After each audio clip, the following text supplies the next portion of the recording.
Pemirsa kaum muslimin yang dimuliakan oleh Allah Subhanahu wa taala. Pernahkah Anda mendengar kata palasik? Palasik adalah penamaan terhadap suatu penyakit yang berkembang di tengah masyarakat Sumatera Barat. Palasik dalam pemahaman masyarakat Sumatera Barat adalah suatu penyakit yang khusus menimpa anak-anak balita, yaitu ketika seorang bayi demam panas, kemudian dia muntah-muntah, mencret dalam jangka beberapa lama. Pada akhirnya badannya menjadi kurus, matanya cekung, bahkan ubun-ubunnya pun cekung. Maka orang tua bayi meyakini bahwa anaknya telah terkena palasik. Orang tua meyakini bahwa anaknya telah terkena penyakit palasik. Maka segeralah mereka mendatangi para dukun dan tukang sihir untuk memintakan dibuatkan sebuah tangkal anti palasik.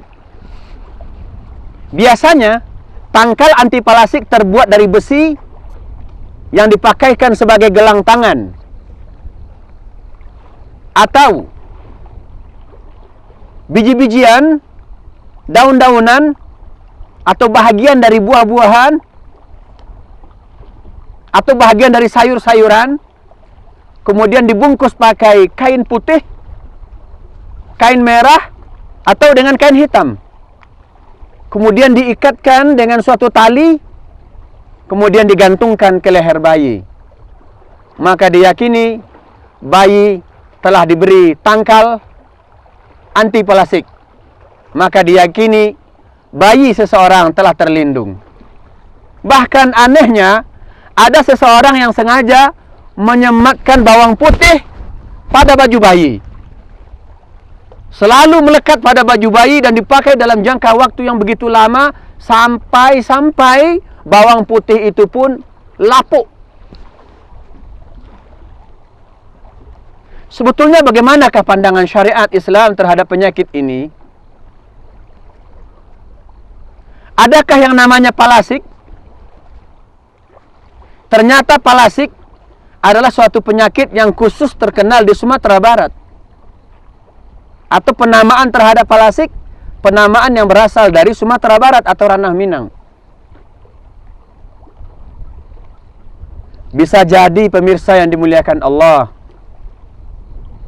penyebab sakitnya bayi adalah para dukun dan tukang sihir. Sebagai bahagian dari ritual pemantapan ilmu mereka. Karena syaitan mensyaratkan kepada tukang sihir dan para dukun untuk melakukan kesalahan demi kesalahan.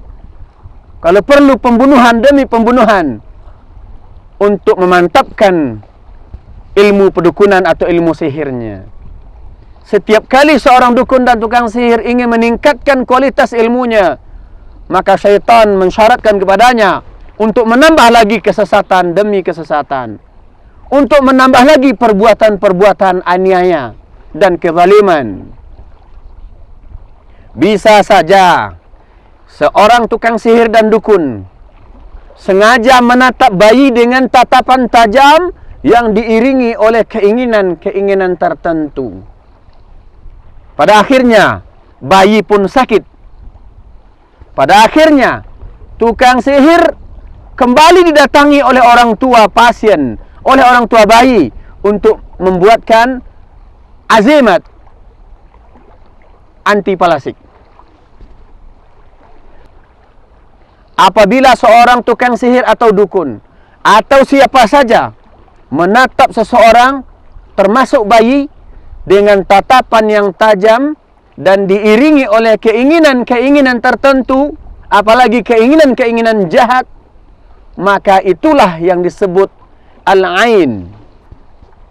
Rasulullah sallallahu alaihi wasallam bersabda, "An Abi Hurairah radhiyallahu anhu, 'anin Nabi sallallahu alaihi wasallam qala, al-ain haqqun."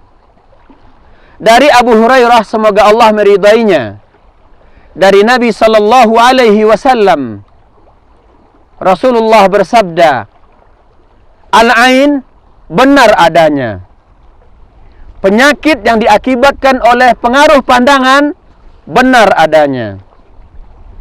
Oleh sebab itu, pemirsa, kaum muslimin yang dimuliakan oleh Allah Subhanahu wa taala, kita tidak boleh menatap seseorang dengan tatapan yang tajam, apalagi diiringi oleh keinginan-keinginan tertentu, apalagi keinginan yang jahat.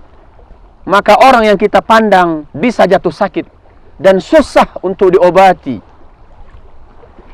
Kemudian apabila seseorang memandang seseorang dengan penuh ketakjuban, sekaligus dia ucapkan, aduh cantiknya, aduh gantengnya, atau bahkan sebaliknya, aduh jeleknya, ungkapan takjub, maka seseorang yang dipandang bisa jatuh sakit.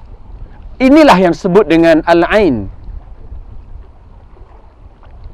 Kalau begitu, bagaimana syariat Allah melalui Rasulnya ketika kita melihat sesuatu yang menakjubkan, ketika melihat seseorang yang bagus, yang cantik, yang ganteng? Rasulullah sallallahu alaihi wasallam mengajarkan, ucapkanlah masya Allah, masya Allah, masya Allah, tabarakallah.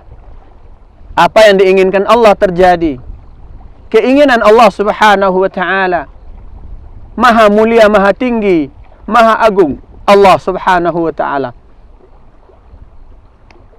Apabila seseorang terkena penyakit ain, termasuk bayi, maka orang tersebut susah disembuhkan. Bahkan tidak sedikit di antara mereka yang meninggal dunia. Oleh sebab itu, apabila bayi kita atau keluarga kita tertimpa penyakit ain, kemudian apabila kita mengetahui ada seseorang yang terlanjur mengucapkan atau menyampaikan rasa takjubnya kepada keluarga kita, maka mintalah kerelaannya untuk berwudu atau bahkan mandi. Kemudian air mandi, bekas mandi dan bekas wuduknya kita tampung. Kemudian kita mandikan kepada orang yang terkena ain. Maka dengan izin Allah, orang tersebut akan sembuh. Kemudian juga orang yang terkena ain diruqyah dengan ruqyah syar'iyah, dibacakan kepadanya ayat-ayat Al-Quranul Karim. Jadi bukan dengan mendatangi tukang sihir dan dukun, bukan dengan dikalungkan di lehernya azimat, bukan dipakaikan di tangannya gelang, atau disematkan di bajunya azimat dari bawang putih. Ini semuanya bertentangan dengan syariat Allah Subhanahu wa taala. Kalau begitu, bisa jadi palasik adalah penamaan masyarakat Sumatera Barat terhadap penyakit ain ini. Namun pengobatannya bukan dengan mendatangi dukun, akan tetapi dengan diruqyah dan dimandikan dengan air bekas mandi atau wuduk orang yang menyebabkan ain.